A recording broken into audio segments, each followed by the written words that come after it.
Já podemos?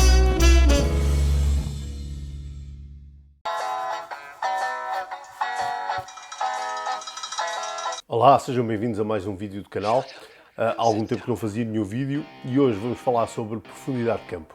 Portanto, este é mais um daqueles vídeos para aqueles que estão agora a começar a aventura na fotografia, ou mesmo para aqueles que já estão na fotografia há algum tempo, mas que precisam de refrescar alguns conceitos e algumas definições que são estruturais, são essenciais na fotografia. Como vos disse, vamos então falar de profundidade de campo. Deveria ser o vídeo que se seguia ao vídeo dos f-stops, f-numbers, t-numbers, etc. Há uns 2 meses para aí, não? De imediato, porque a relação do diâmetro efetivo com a profundidade de campo é naturalmente uma relação muito íntima. Hoje, apesar de o tema de base ser a profundidade de campo, não vou estar neste primeiro vídeo tão preocupado em ensinar como manipular a profundidade de campo. O objetivo hoje é falar de conceitos de definições, de conceitos estruturais. Vamos falar daquilo que serve de base teórica à aplicação prática. Depois, as formas de manipulação da profundidade de campo eu abordarei no segundo vídeo. Gostava de relembrar então 2 ou 3 coisas relativamente ao vídeo dos f-stops, só para termos estes conceitos bem metidos na cabeça, sobretudo para quem está agora a começar. A primeira coisa que tenho de abordar é o que é o f-number, ou melhor, como o stop da abertura, como é que é calculado e o que é que representa aquele valor. Representa nem mais nem menos a distância focal sobre o diâmetro efetivo da abertura. Estamos a falar de uma abertura de f2, então para uma distância focal de 50 mm a uma abertura relativa de f2, porque relembro, os f-stops são valores relativos, são relativos porque representam então a distância focal sobre a abertura efetiva, então o diâmetro da abertura, o diâmetro efetivo da abertura, é que é um valor absoluto. Por isso, então, para uma distância focal de 100 mm, uma abertura de f2, o diâmetro efetivo será 50 mm, e para uma distância focal de 200 mm aos mesmos f2, o diâmetro efetivo será 100 mm. Ora, se bem se lembram, eu expliquei-vos que, apesar de os valores do diâmetro efetivo serem diferentes, naturalmente que devido ao contributo da distância focal, em todas as distâncias focais, f2 garante a mesma incidência luminosa. Lembro-me perfeitamente de vos ter dito que a grande mais-valia de uma representação relativa como o f-number seria exatamente o facto de não ser aplicável a uma objetiva, a uma marca, a uma objetiva moderna ou antiga, seja o que for, aplicava-se a todas as distâncias focais, todas as objetivas, era independente desse fator. Antes de tentar definir o que é profundidade de campo, entrando já na própria definição de profundidade de campo, eu quero falar-vos de 2 termos absolutamente essenciais e vitais nesta temática, que são o plano de foco e a nitidez, o conceito de nitidez, que vamos já ver, não é um conceito absolutamente concreto, é carregado de alguma subjetividade e vamos já ver porquê. Em qualquer fotografia, seja em que condições for, qualquer tomada, apenas e só um plano está em foco. Eu vou acompanhando isto com alguns diagramas para vos ir ajudando. Ao dizermos que este plano está focado, não é? Dizemos normalmente está focado. Este focado significa que se assume a nitidez máxima. Portanto, neste plano, qualquer objeto pontual se projeta como um ponto. Nos planos anteriores e posteriores ao plano de foco, ou seja, nos planos que estão para lá e para cá do plano de foco, os pontos de luz projetam-se sempre como círculos. E a isto chamamos círculos de desfoque ou, pura e simplesmente, desfoque. Mas pergunto a vocês, então quer dizer que tudo que não está no plano de foco não está focado? Bem, não é verdade. O que a física nos diz em termos absolutamente teóricos e que estão absolutamente corretos também, é que efetivamente só há ali um ponto, na verdade, que está em foco.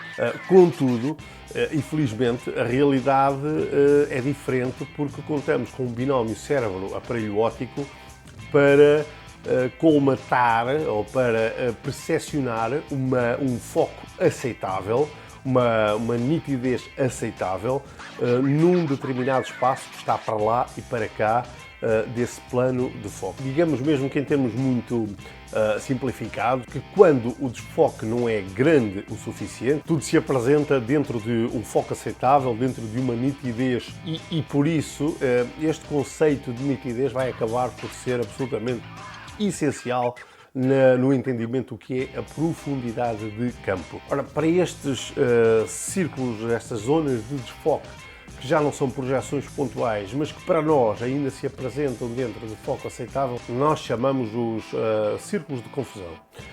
Eu sei que é um termo que provavelmente já terão ouvido falar muitas vezes, já houve aí uma altura em que esteve mais na moda. O que interessa me reter é que, apesar de não ser nada de especial, quer dizer, não é rocket science, também não deve ser encarado com uma leveza exagerada, de forma que acabem por não serem abordadas algumas das subtilezas e das particularidades que tornam este assunto tão interessante. Naturalmente hoje não vamos abordar tudo em pormenor, mas vamos tentar aflorar o suficiente para que este conceito seja interiorizado. Agora, e numa linguagem absolutamente acessível, em fotografia, o diâmetro limite do círculo de confusão para uma imagem final é vulgarmente definido como o maior círculo de desfocagem possível que ao olho humano continua a ser percepcionado como um ponto. O círculo de confusão refere-se por isso mesmo à medida do ponto de luz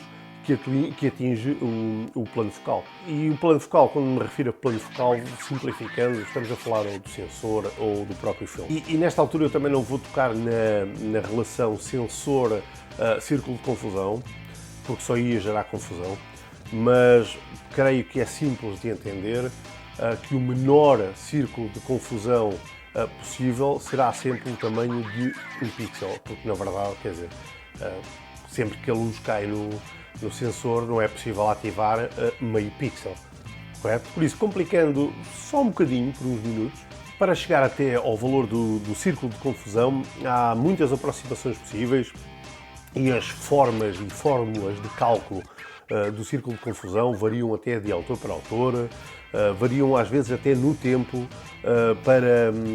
para a mesma realidade. Uma das fórmulas mais comuns e, no meu entender, mais corretas de encontrar o valor de círculo de confusão baseia-se na aproximação de Rags Gardner, que encontra na relação recíproca entre a resolução e o círculo de confusão a melhor forma de calcular o valor deste último. Assim, segundo este autor, Rags Gardner, a fórmula mais correta para encontrar o valor do círculo de confusão é a seguinte, que vai aparecer agora na ecrã, em que RV, portanto temos que o círculo de confusão é igual a RV sobre a relação de TI sobre DF. E aqui RV representa a resolução da visão humana, que normalmente é aceita ali como 0,2 mm, estamos a falar de 200 micron, e às vezes os valores depois do círculo de confusão vão variar porque estas considerações acerca da resolução da visão humana também se vão alterando.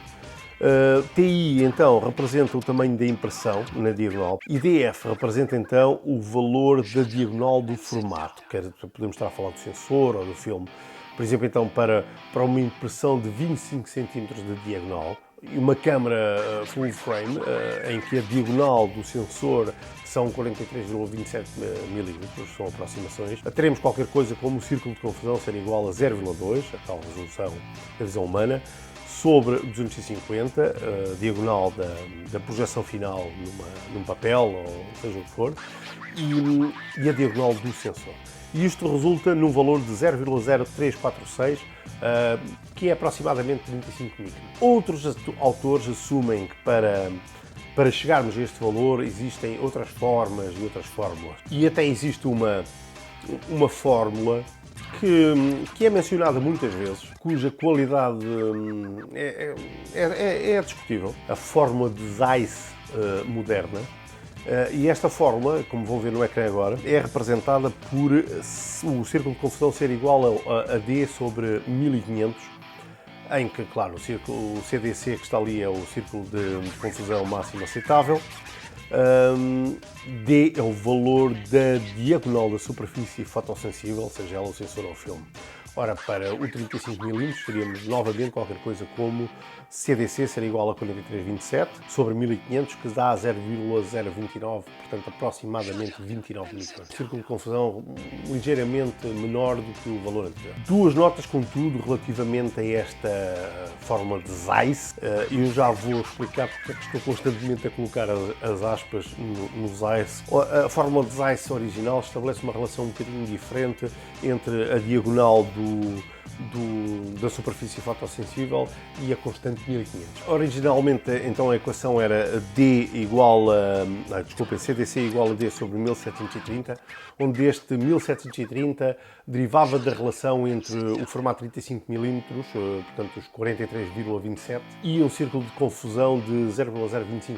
Este valor de 25 microns, portanto 0,025mm, tinha sido definido por David Jacobson em 1996, através da análise de das marcações de profundidade de campo de uma objetiva Zeiss Toyotara que era colocada na Rolei D35. Eu posso estar enganado, se tiver eu faço a correção aí no ecrã. Depois, um ano depois, em 97, no primeiro número do Camera Lens News, publicado pela Zeiss, era afirmado o seguinte, e eu agora vou ler para não me enganar. Na secção Depth of Field and Insider's Look Behind the Scenes, pode ler-se, passo a citar, em português, com o formato 35mm e a sua diagonal de 43mm, apenas uma relação de 1500 se considera tolerável, resultando em 43mm sobre 1500, que é igual a 0,030, portanto 30 micron de desfoque. Fim de citação. Portanto, este é o valor que é comumente, ou que é mais vulgarmente aceite para o círculo de confusão. Reafirmo que eu coloquei o link para o PDF desta publicação da Zeiss. Começou em 97, como vos disse, e podem ir descarregando este número, que é o primeiro, é interessante. Tem sempre coisas interessantes para ler. Muitas das definições teóricas que nós vamos aprendendo ao longo do tempo surgem nestas distribuições, nestas publicações das grandes marcas. Portanto, aconselho sempre que as leiam. Está o PDF na minha Dropbox, é só seguirem o link que está na descrição do vídeo, descarregarem e darem uma olhada. Se precisarem de outros números, se não os conseguirem encontrar na net, peçam-me por comentário ou por e-mail ou por mensagem no Facebook que eu arranjo todos pode ser num ficheiro comprimido. Ora, mas já agora, a razão porque eu coloquei, estava sempre a colocar Zeiss entre aspas, prende-se com uma razão que é muito simples de esclarecer. Esta fórmula de Zeiss não tem nenhuma relação com Carl Zeiss, não tem nenhuma relação com a companhia, surgiu na internet. Ao surgir, começou a propagar-se pelos diversos círculos de fotógrafos e de gente que gostava de fotografia, mas que existia exclusivamente na internet. Não é muitas vezes referida como apócrifa, porque realmente nem sequer se conhece ou nem sequer se reconhece uma autoria bem definida.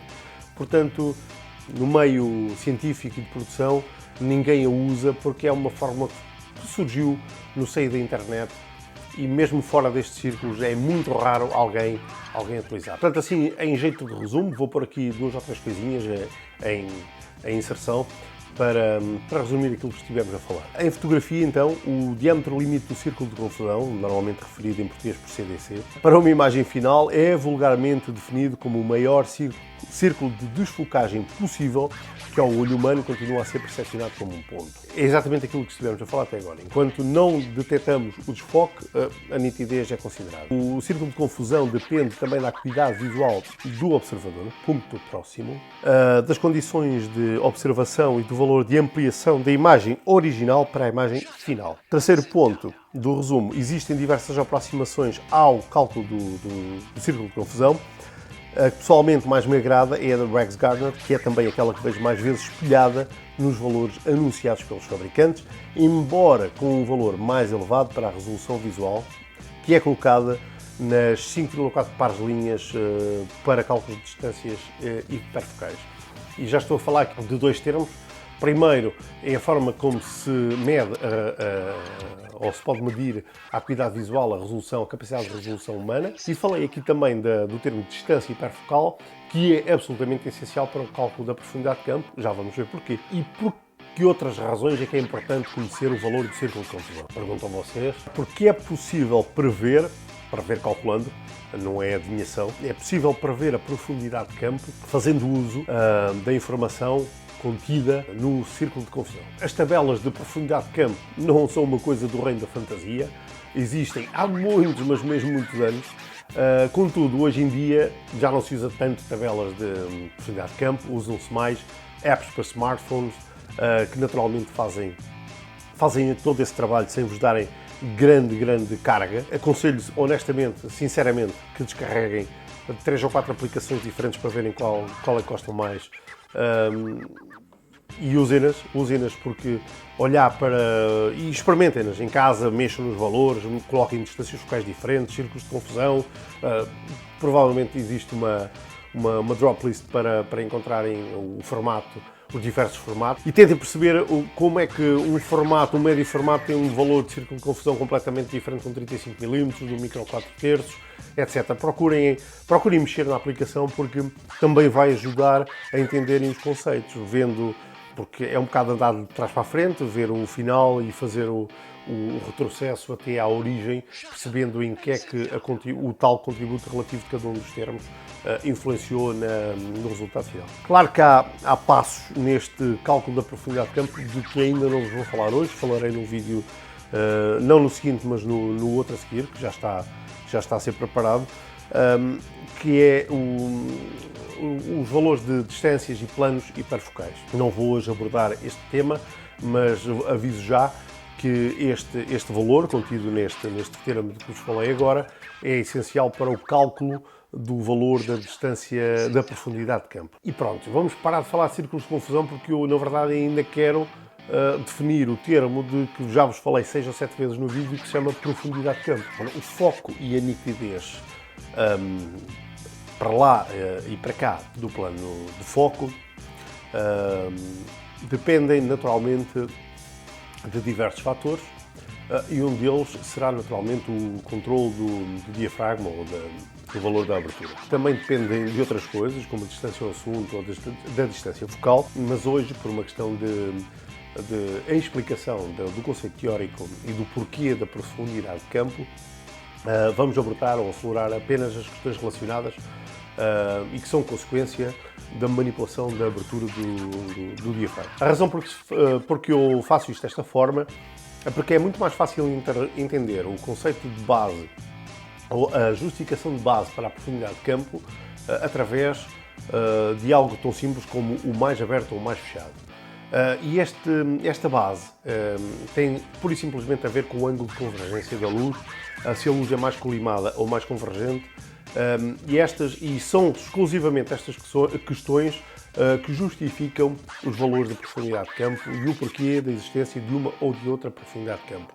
Portanto, eu vou tentar agora acompanhar com diagramas tudo aquilo que vou dizendo. Portanto, chama-se então profundidade de campo. O que é profundidade de campo exatamente? Todo o espaço mesmo, medido em milímetros, em centímetros ou em metros, que está entre os dois pontos de nitidez, correto? Aqui, imaginem, aqui é o plano de foco, tudo o que está para cá ainda nítido e para lá ainda nítido, todo este espaço é a profundidade de campo. Portanto, profundidade de campo, de uma forma mesmo muito simplista até, tudo aquilo que está focado, ou todo este espaço está focado, chama-se profundidade de campo. Ao ponto mais distante da câmara que continua dentro de foco, ou o ponto limite da nitidez, chamamos o Far Focus Limit.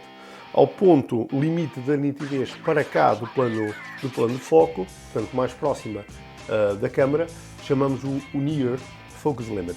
Portanto, a profundidade de campo é uma distância, não é um conceito abstrato, não é magia, não é uma qualidade inata nem da fotografia, nem do fotógrafo, nem da câmara. A profundidade de campo é uma medida, é uma distância. É importante perceber que não é um conceito qualitativo, é um conceito verdadeiramente quantificável, em centímetros, em milímetros ou em metros, como vos disse, e que, portanto, é uma distância. Eu mencionei há pouco as 3 formas mais comuns de manipular a profundidade de campo. Referi a controle de diafragma, a distância ao assunto e a distância focal.